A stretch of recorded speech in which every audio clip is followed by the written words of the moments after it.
Bonjour à tous. Aujourd'hui, je vais vous expliquer un petit peu une de mes passions, c'est la génétique. J'ai étudié au secondaire. Nous, ici, bon, au Québec, c'est l'école secondaire, mais peut-être qu'en France, c'est le lycée. En tout cas, c'est à la fin de l'adolescence, là, vers 15-16 ans, là, on étudie. Moi, j'ai étudié en biologie humaine, mais aussi toute la biologie générale et un peu de génétique.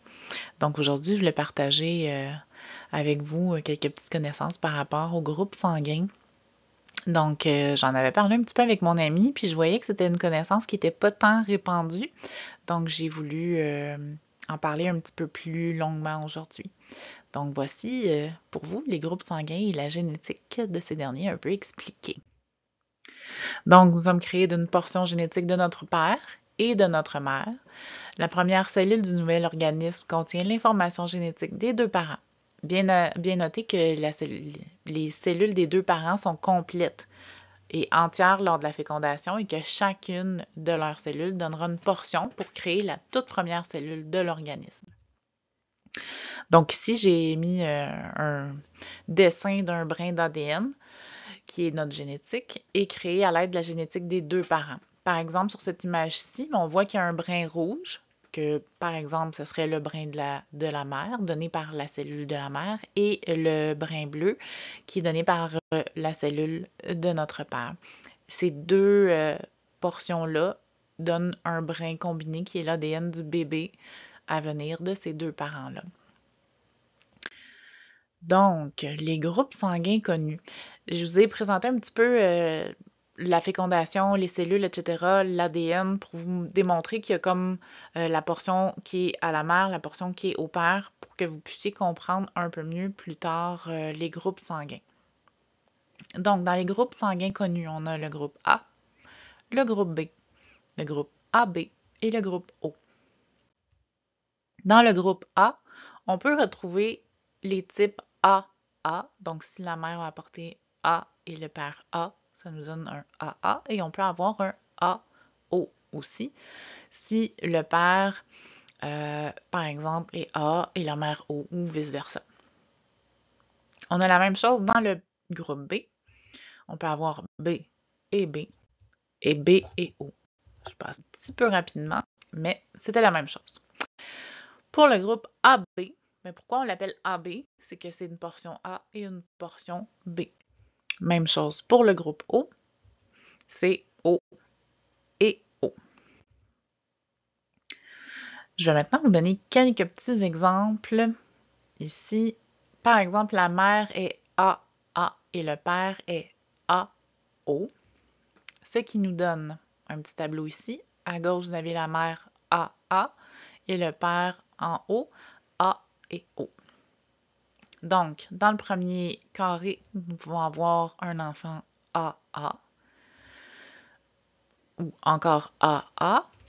Et ici, on peut avoir AO et AO, ce qui nous donne AA 2 sur 4 dans nos carrés.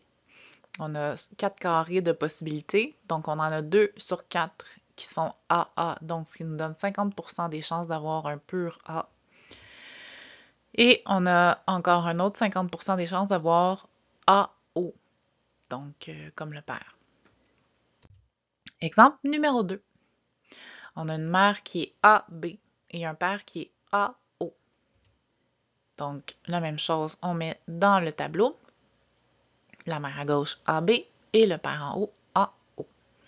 Ce qui nous donne AA, AB, AO et BO. Donc, on a un A pur à 1 sur 4, donc 25% des chances.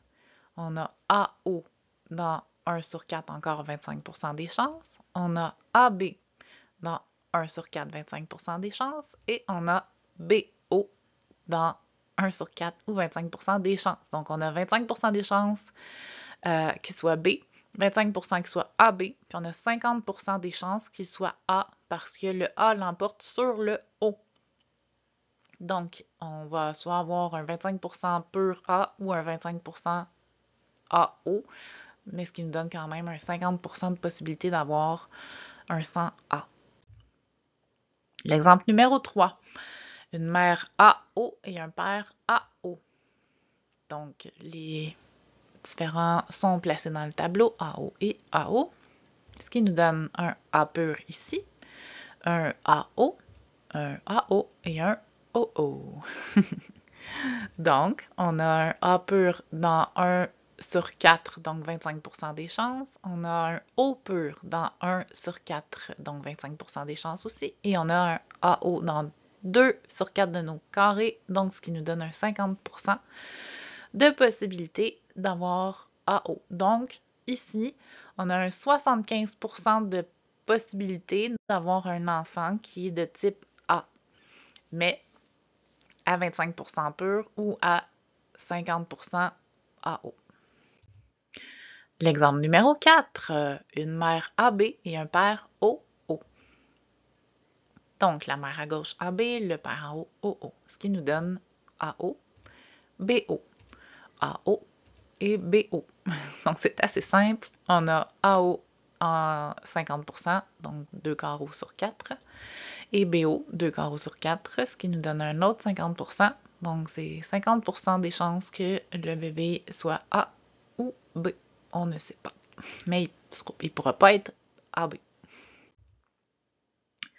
Ici, dans l'exemple numéro 5, on a, par une miraculeuse synchronicité, deux parents AB se rencontrent, ce qui nous donne dans le tableau AB et le père AB en haut aussi. Ça nous donne un pur A, AB, AB et un pur B. Donc, on a pur A dans 1 carreau sur 4, 25% des chances. AB dans 2 carreaux sur 4, 50% des chances. Et B, pur B, 1 sur 4, donc 25% des chances. Donc, on a le donneur universel qui est le O. Et pourquoi il peut donner au A, au B et au AB? C'est qu'il n'a aucune interaction avec le A et le B.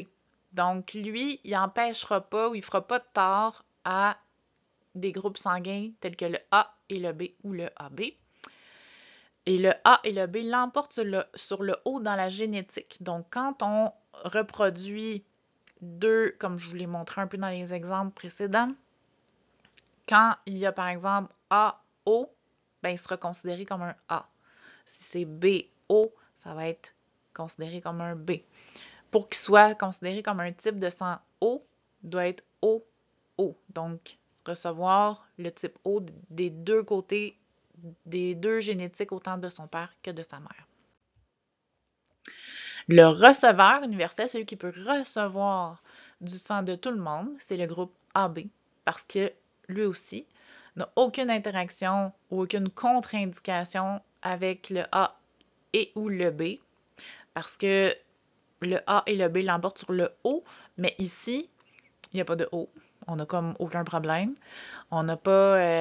le A et le B sont déjà présents, donc ils ne sont pas contre-indiqués, ils ne peuvent pas avoir quelque chose de néfaste. Donc, et A et B, comme je l'ai dit précédemment, l'emportent sur le O en génétique. Donc, même s'ils reçoivent du sang O, le A et le B l'emportent, donc il n'y aura pas de coagulation ou de réaction spéciale, étant donné que le O est comme est pas néfaste, n'est pas dangereux. Donc, c'est cela.